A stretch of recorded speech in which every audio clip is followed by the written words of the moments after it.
So hey guys, welcome back to my YouTube channel. I am Deepika and today I am going to explain chapter 1 of class 12th, that is reproduction in organism. ये हमारा first lecture है. So let's begin. सो यहाँ से हम start करते हैं. तो ये कह रहे हैं कि each and every organism can live only for a certain period of time. The period from birth to natural death of an organism represents its life span. ये कह रहे हैं कि हर ऑर्गेनिज्म का जो इस दुनिया में प्रेजेंट है उनका एक सर्टेन पीरियड होता है ना. ज़िंदगी जीने का उनका एक टाइम पीरियड होता है, और जो टाइम पीरियड है बर्थ से लेकर नेचुरल डेथ तक, उसी को उस ऑर्गेनिज्म का क्या बोलते हैं, लाइफ स्पैन बोलते हैं. ठीक है. तो फिगर 1.1 में कुछ एग्जाम्पल दे रखे जो हम बाद में पढ़ेंगे, उनको एग्जामिन करना है जो रिप्रेजेंटेड है हमारे 1.1 में. यहाँ पे कह रहा है कि the isn't it both interesting and interviewing to note that it may be as short as a few days और as long as a few thousand years. ये कह रहा है कि भाई हमारे अगर हम लाइफ स्पैन की बात करें अलग अलग ऑर्गेनिज्म की, तो कईयों की बहुत कम दिन के लिए होती है, तो कईयों की बहुत हज़ार सालों तक की भी लाइफ स्पैन हो सकती है. ठीक है. तो अगर हम दो एक्सट्रीम मीन्स लाइफ स्पैन के बारे में बात करें तो अलग अलग ऑर्गेनिज्म की अलग अलग होती है.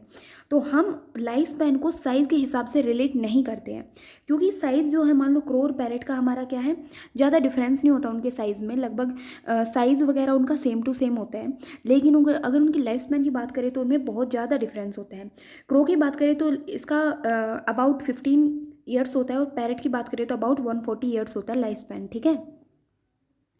ऐसा ही जो रिलेशन है वो हमारे मैंगो ट्री में और पीपल ट्री में देखने को मिलता है, जबकि मैंगो ट्री में जो लाइफ स्पैन है इसकी शॉर्टर होती है देन द पीपल ट्री. ठीक है. दोनों को साइज इक्वल मिलेगा, बट लाइफ स्पैन हमारी क्या है, साइज से कोरिलेट नहीं करती है.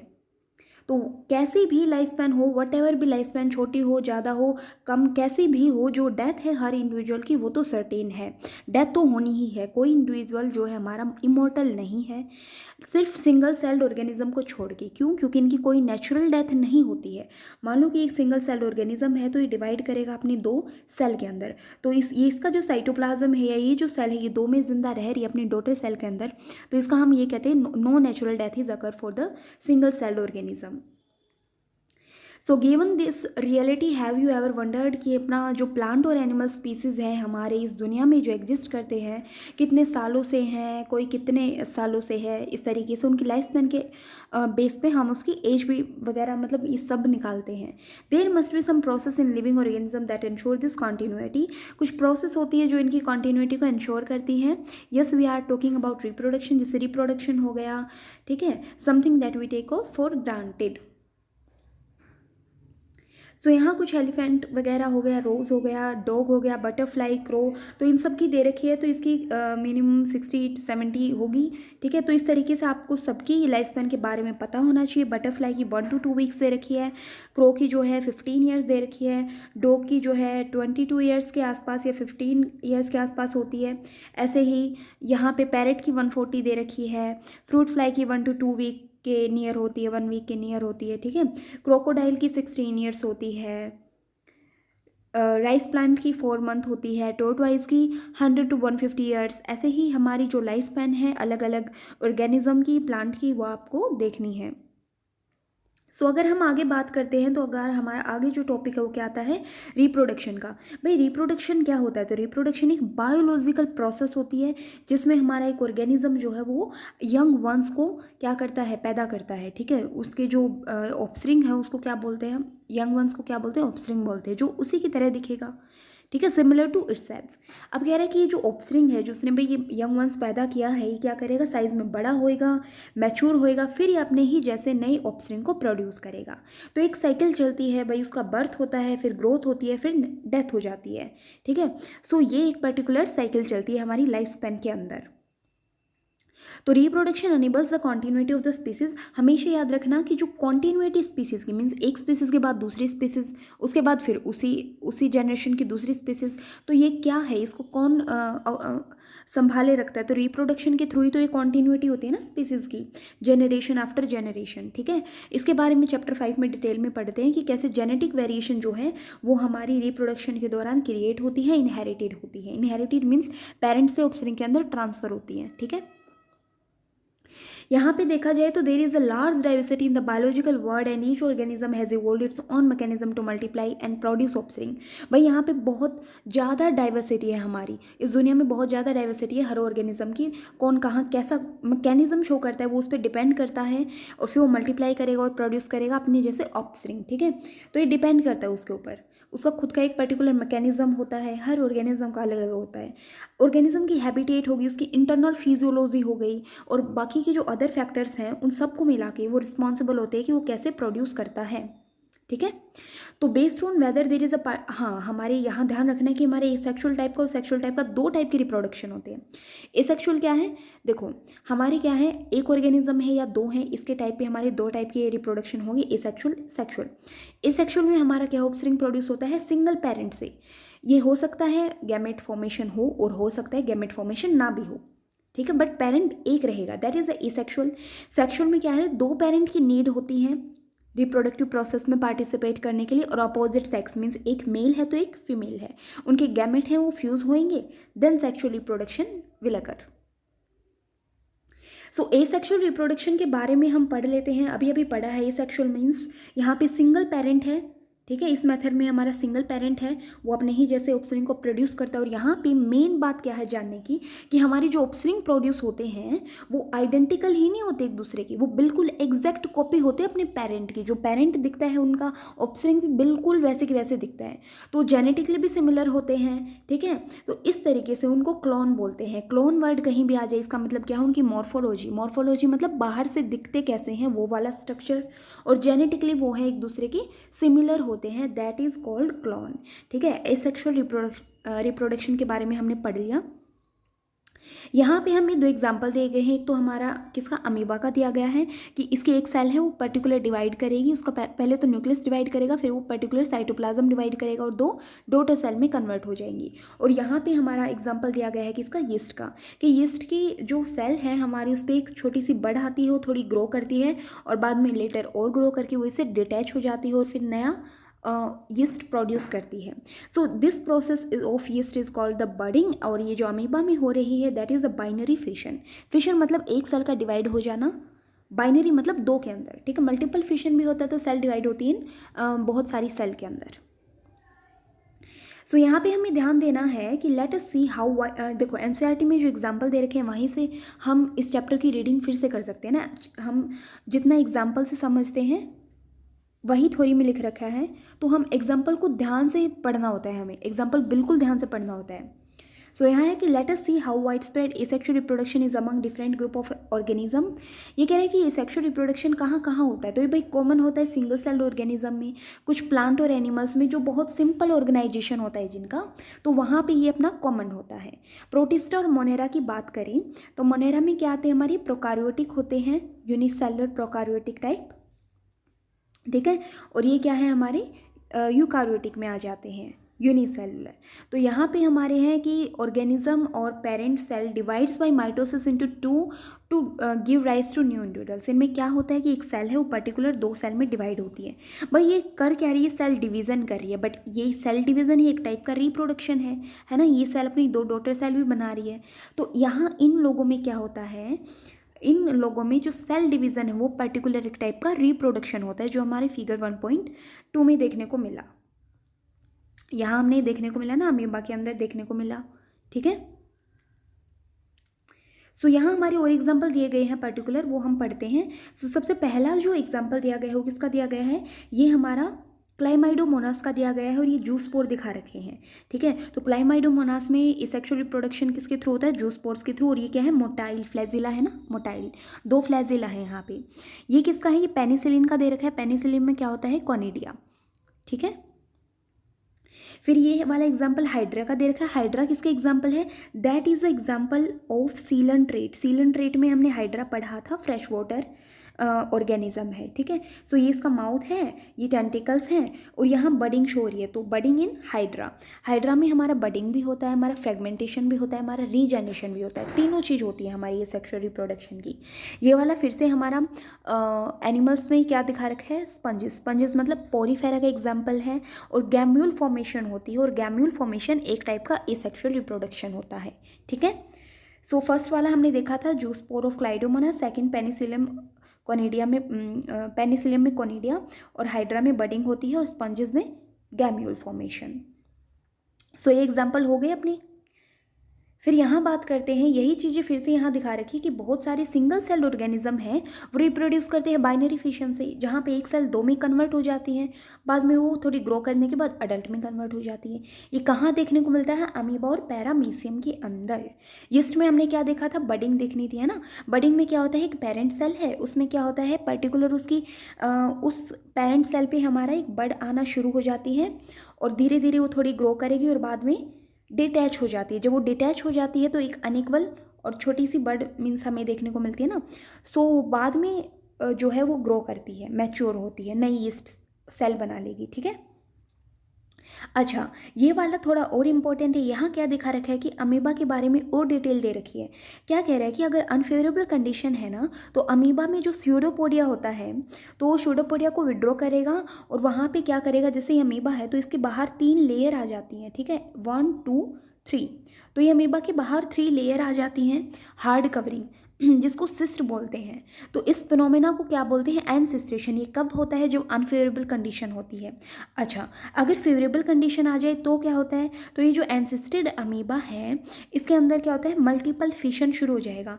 इसके अंदर बहुत छोटे छोटे अमीबा बनेंगे और स्यूडोपोडियो स्पोर बनेंगे, और ये जो बाहर सिस्ट बनी है ना, ये अपनी बस्ट आउट मतलब टूट जाती है, और ये जो स्पोर बने थे अपने अंदर वो क्या है? बाहर निकल जाते हैं। तो इस तरीके से यहाँ मल्टीपल फिशन देखने को मिला है, मीन्स बहुत सारे अमीबा निकलते हैं, और ये फिनोमेना जो है उसको बोलते हैं स्पोरुलेशन, ठीक है।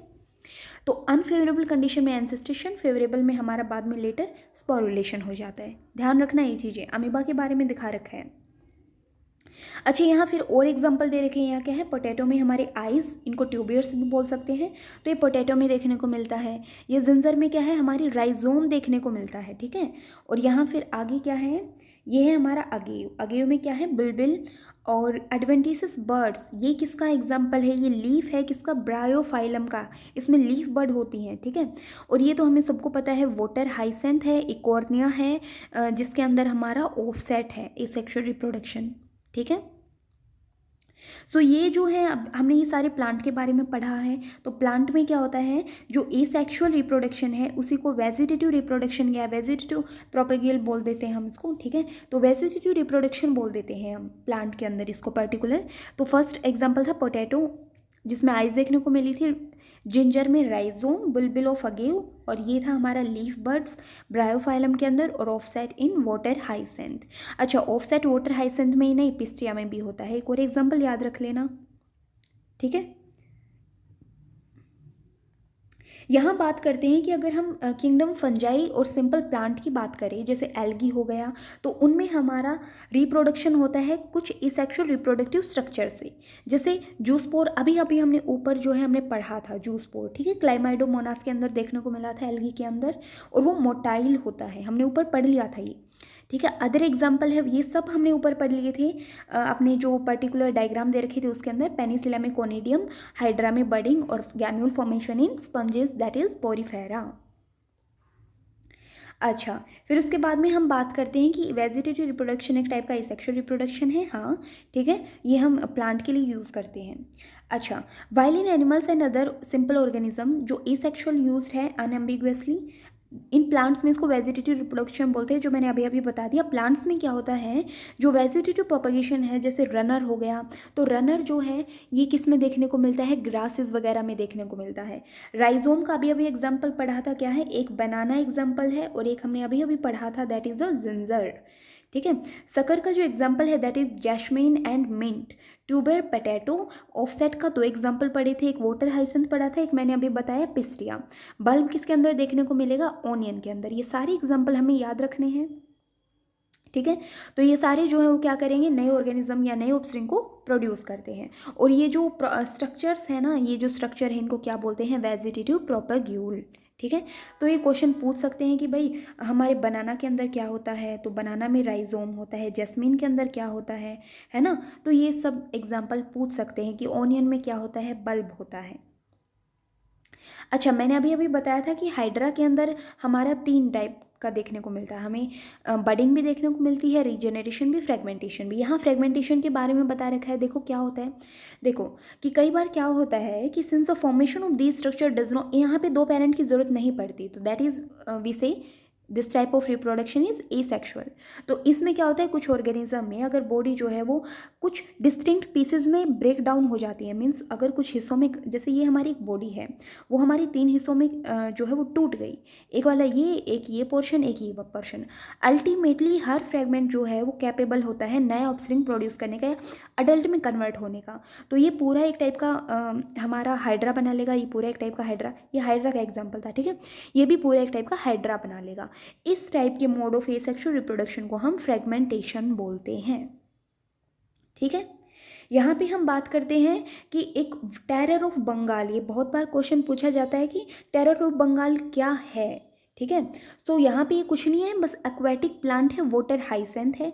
ये एक इन्वेसिव वीड थी जो हमारी कहीं भी स्टैंडिंग वाटर, जहाँ पानी खड़ा रहता है वहीं पे ये ग्रो करना शुरू हो जाती है। ये क्या करता है, ये पानी से ऑक्सीजन को ले लेता है और अल्टीमेटली क्या हो जाती है, जो फिश वगैरह उनकी डेथ हो जाती है। इसके बारे में हम चैप्टर 13-14 के बारे में 13-14 में और डिटेल में पढ़ते हैं। यहाँ पे इसका जिक्र है तो ध्यान रखना, ठीक है। तो you may find it interesting. यहाँ पे ध्यान देने वाली बात ये है कि इंडिया में इंट्रोड्यूस किया गया, क्यों, क्योंकि इसके बहुत सुंदर फ्लावर थे और इसकी जो लीफ की शेप थी ना वो भी काफ़ी ब्यूटीफुल थी, तो इस वजह से इसको इंडिया में लाया गया। बट यहाँ पे आने के बाद तो ये टेरर बन गया बंगाल का। अच्छा, since it can propagate vegetatively at a phenomenon rate and spread all over the water body in a short period of time and it is very difficult to get rid of them। ये एक vegetative phenomena था, means यहाँ पे ये अपना water offset के through grow करता जा रहा था, ग्रो करता जा रहा था, और ये बहुत कम टाइम में बहुत ज़्यादा जो वाटर सरफेस बॉडी है उसको कवर कर लेता था, वहाँ स्प्रेड हो जाता था, तो इससे छुटकारा पाना काफ़ी मुश्किल हो गया था। अच्छा, यहाँ पे ये कह रहा है कि आपको पता है जो पोटैटो है, शुगर केन है, बनाना, जिंजर, दहलिया, इनका कल्टीवेशन कैसे होता है। क्या आपने पोटैटो ट्यूबर के अंदर बडिंग वगैरह या आइज़ वगैरह बाहर आते हुए देखी हैं? तो भाई हमें पता है पोटैटो जो है उनमें ट्यूबर से ही या बडिंग से ही जो आइज़ हैं वहीं से ही अपना क्या होता है, कल्टीवेशन होता है। बनाना और जिंजर जो हम ऊपर एग्जाम्पल पढ़ चुके हैं ना एनसीईआरटी की, ये एक खास बात होती है, ये एक अक्षर देगा, उस अक्षर को पूरे चैप्टर में 4-5 जगह देगा और वहाँ पर उसका थोड़ा थोड़ा जिक्र करेगा, ये एक जगह नहीं देती है, ठीक है। तो हमें ये माइंड में ध्यान रखना है कि जो वर्ड है हमने पहले कहाँ पढ़ा है। सो एक जगह हमें खुद लिखना पड़ता है। तो राइजोम जो है किसमें, बनाना और जिंजर में देखने को मिलता है, ठीक है। सो अगर आप केयरफुली ध्यान देते हो, try to determine the site of origin of a new, आपने देखा हो कोई भी प्लांट है, नया प्लांट है, तो उसमें हमारी जो छोटी छोटी प्लांटिलेट्स निकलती हैं, शाखा निकलती है, वो कहाँ से निकलती हैं। तो जैसे ये है, यहाँ से ऐसे कुछ निकली हुई होती है, तो ये जो पर्टिकुलर हिस्सा है ना, इस हिस्से को नोड बोलते हैं। तो हमारी जो नई शाखा निकलती है दैट इज़ इस पर्टिकुलर नोड से ही निकलती है। 2 नोड के बीच के स्पेस को इंटरनोड बोलते हैं, ठीक है। सो यहाँ से निकलती है हमारी प्लांटिलेट्स। अच्छा, जब ये नोड जो है ये किसी भी मान लो ये डैम्प शोल या वाटर में के कांटेक्ट में आती है, तो यहाँ से क्या होती है, रूट प्रोड्यूस हो जाती है और नया प्लांट प्रोड्यूस हो जाएगा, ठीक है। इसको क्या बोलते हैं, सिमिलरली हमारा एडवेंटिसेस बर्ड देखने को मिलती है कहाँ पे, हमारी ब्रायोफाइलम के जो पत्ते हैं उनकी मार्जिन पे। जब ये पत्ते जो है वो नीचे गिर जाते हैं तो इनकी मार्जिन पे हमें कुछ बर्ड देखने को मिलती है और वहाँ से हमारा नया प्लांट शुरू हो जाता है, ठीक है। ये जो एबिलिटी है इज़ फुली एक्सप्लॉइटेड बाय, ये गार्डनर्स वगैरह यूज़ करते हैं, फार्मर यूज़ करते हैं, क्यों, क्योंकि प्लांट का कमर्शियल प्रोपगेशन के लिए, ठीक है। सो यहाँ है कि it is interesting to note that asexual reproduction बहुत कॉमन मेथड है किन में, जिनका सिंपल ऑर्गेनाइजेशन होता है, जैसे सेलुलर लेवल तक होता है, बहुत छोटा लेवल होता है ऑर्गेनाइजेशन का, उनमें एसेक्सुअल देखने को मिलता है। जैसे कुछ एल्गी फंजाई हो गई हमारी, बाद में क्या होता है कि वो sexual method of reproduction shift हो जाता है जब एडवर्स कंडीशन आती है, नहीं तो नॉर्मल कॉमन अपना एसेक्सुअल ही देखने को मिलता है, ठीक है। फिर यहाँ है कि जो एसेक्सुअल या वेजिटेटिव है एज वेल सेक्सुअल रिप्रोडक्शन है वो हमारा हायर प्लांट ऑक्युपाई करते हैं। हायर प्लांट के अंदर सारे रिप्रोडक्शन होते हैं, सेक्सुअल भी जिसको हम वेजिटेटिव बोल देते हैं और सेक्सुअल भी। दूसरी तरफ only sexual mode of reproduction in higher animals, जो हमारे मोस्ट ऑफ द एनिमल्स हैं उसके अंदर केवल और केवल ज़्यादातर सेक्सुअल मोड ऑफ रिप्रोडक्शन देखने को मिलता है, ठीक है। सो आज हमने क्या पढ़ा, आज हमने एसेक्सुअल रिप्रोडक्शन के बारे में सारी जानकारी ले ली है। कल जो है इस चैप्टर का सेक्सुअल रिप्रोडक्शन के बारे में पढ़ेंगे, ठीक है। सो आज के लेक्चर में इतना ही गाइज। अब मिलते हैं next video with the next lecture. So thanks for watching my video and guys if you like my video then also subscribe my channel. Thank you.